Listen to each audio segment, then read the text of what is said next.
Hello everyone, welcome to the channel. आज का जो हमारा टॉपिक है it is very important and it is the introduction to the nervous system. Now हमारे body के अंदर ऐसे दो इंपॉर्टेंट सिस्टम हैं, one is the nervous system and another is the endocrine system which work together in a harmonious way to bring about the different activities of the body, है ना। हमारे body के जितने भी फंक्शंस हैं उनको आपस में प्रॉपर तरीके से कोऑर्डिनेट करने का और अच्छी तरीके से कंट्रोल करने का जो काम है ये इन दो सिस्टम्स का होता है, ठीक है। लेकिन दोनों सिस्टम्स का काम करने का तरीका थोड़ा सा अलग है। जो एंडोक्राइन सिस्टम है it works with the help of endocrine glands, है ना।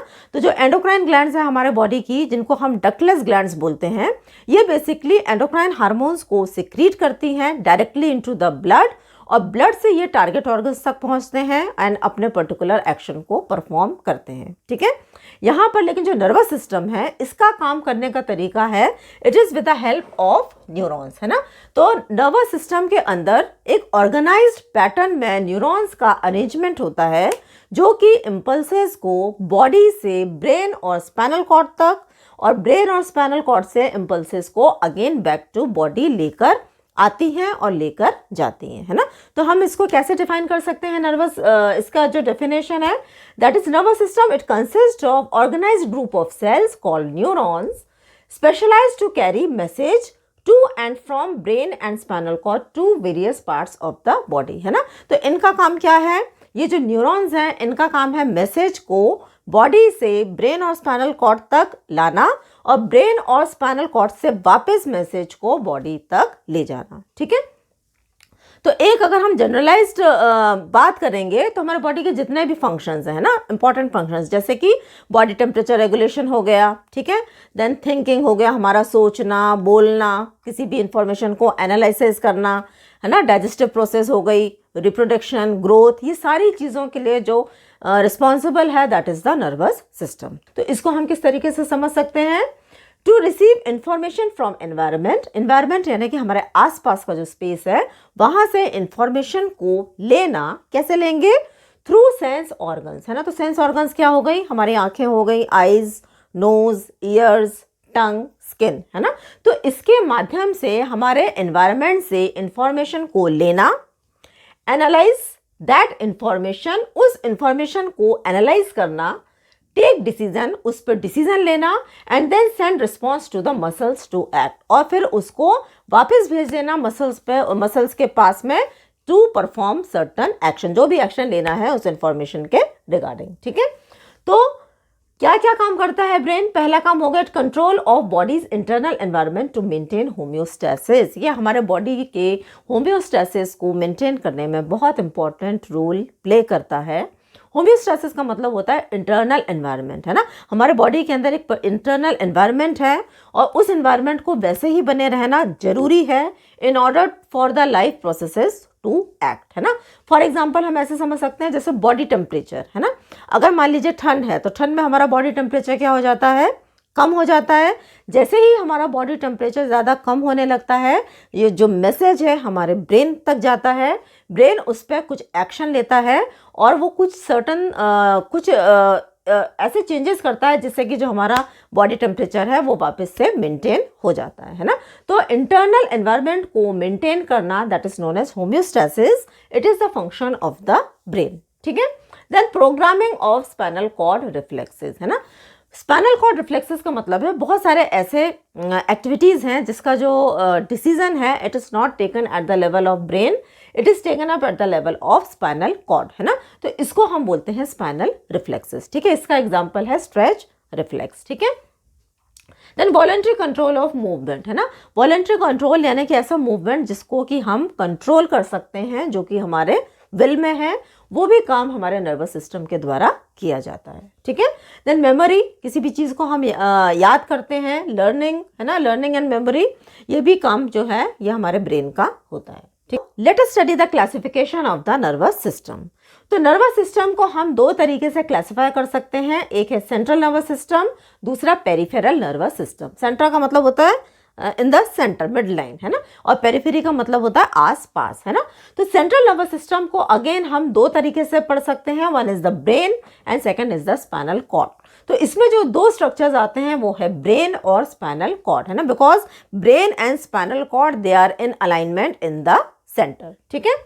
पेरिफेरल नर्वस सिस्टम यानी कि जो बाहर की बात हो रही है, इसको भी हम दो तरीके से क्लासिफाई करते हैं। पहला है क्रेनियोस्पाइनल और सोमैटिक नर्व्स, दूसरा है विसरल और autonomic nervous system. Autonomic nervous system को हम शॉर्ट में एएनएस भी बोलते हैं, ठीक है।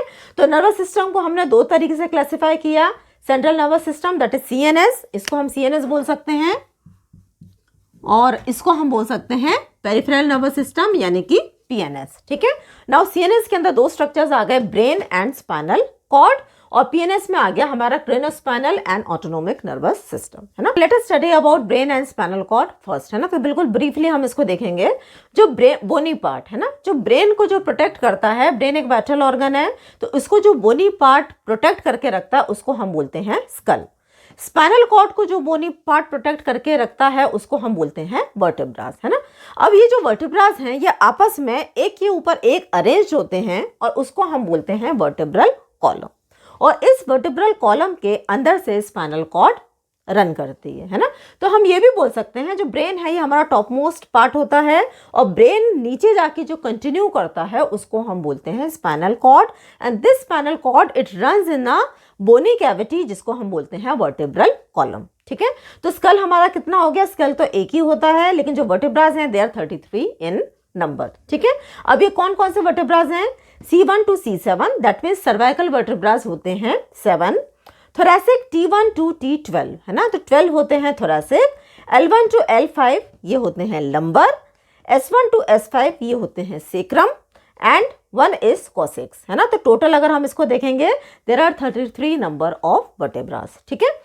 फिर अगर हम कवरिंग देखते हैं तो ब्रेन के अंदर 3 लेयर्स में कवरिंग होती है जिसको हम बोलते हैं मेनिंजेस, एंड सेम तरीके से स्पाइनल कॉर्ड के अंदर भी मेनिंजेस पाए जाते हैं, ना। तो ये dura mater, pia mater, arachnoid mater, these are the layers which cover the brain as well as the spinal cord, ठीक है।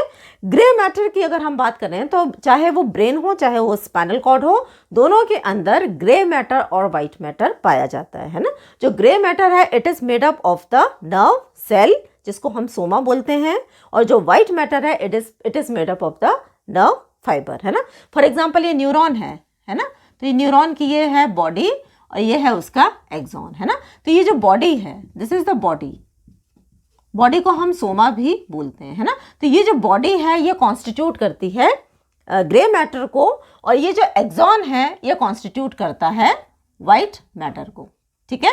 तो अगर हम बात करेंगे यहाँ पर तो in brain this is the white matter, that means the white matter is in the centre as well as the grey matter surrounds the white matter, है ना। ये जो व्हाइट मैटर है इसको हम बोलते हैं कॉर्पस कैलोसम इन ब्रेन, ठीक है। लेकिन अगर आप स्पाइनल कॉर्ड को देखेंगे तो स्पाइनल कॉर्ड के अंदर ये बिल्कुल ठीक उल्टा है, इसका अंदर पाया जाता है in the centre there is grey matter and the periphery consist of white matter, है ना। तो ये दोनों के अंदर थोड़ा सा ऑपोजिट होता है, ठीक है। अब हम पेरिफेरल नर्वस सिस्टम में देखते हैं तो इसके अंदर दो हो गए, somatic nerves and autonomic nervous system, है ना। दिस सोमैटिक नर्व और craniospinal nerve consist of again 2 parts, cranial nerves जो कि कहां से ओरिजिनेट करेंगी, ब्रेन से, ठीक है। स्पाइनल नर्व्स जो कि कहां से ओरिजिनेट करेंगी, स्पाइनल कॉर्ड से, है ना। तो ब्रेन सेंटर में हो गया और जो क्रेनियल नर्व्स हैं ये पेरिफेरी में हो गया, यहाँ पर स्पाइनल कॉर्ड सेंटर में हो गया और जो स्पाइनल नर्व्स हैं ये पेरिफेरी में हो गई, ठीक है। तो इसमें अगर हम देखते हैं तो जो क्रेनियल नर्व्स हैं they are 12 in number, spinal nerves they are 31 pair, है ना। पेयर में इसलिए बोल रहे हैं क्योंकि राइट और लेफ्ट साइड ये दोनों तरफ ये निकलती हैं। तो कितने पेयर हैं यहाँ पे, 8 pair of cervical nerve, 12 pair of thoracic, 5 pair of lumbar, 5 pair of sacral and 1 pair of coccyx, है ना। तो टोटल अगर हम करेंगे so there are 31 pair of spinal nerves. Then autonomic nervous system, इसके अंदर आती हैं हमारी सिंपैथेटिक एंड पैरासिम्पैथेटिक नर्व, है ना। सिंपैथेटिक नर्व को हम थोरैकोलंबर आउटफ्लो भी बोलते हैं, पैरासिम्पैथेटिक को हम क्रेनियोसेक्रल आउटफ्लो भी बोलते हैं। Sympathetic nerve, it is a nerve of fear, fight and flight response. जब भी हम बहुत डरे हुए होते हैं या हमको फाइट करना पड़ता है या हमारे सामने कोई इमरजेंसी की सिचुएशन आती है ना, जैसे कि शेर आ गया या हम बहुत डर गए हैं, है ना, तो ऐसी कंडीशन में हमारी सिंपैथेटिक नर्वस सिस्टम एक्टिवेट होता है और बॉडी के अंदर ये डिफरेंट रिस्पॉन्सेज के लिए रिस्पॉन्सिबल होता है। ठीक है।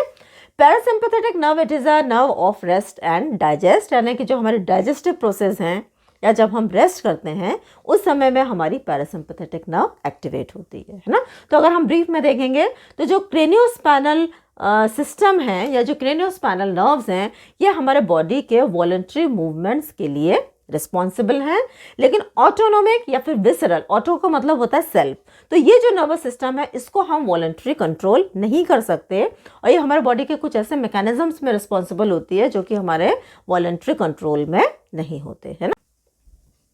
सो this was just the brief introduction to the nervous system. I hope you understood the topic. Thanks for watching.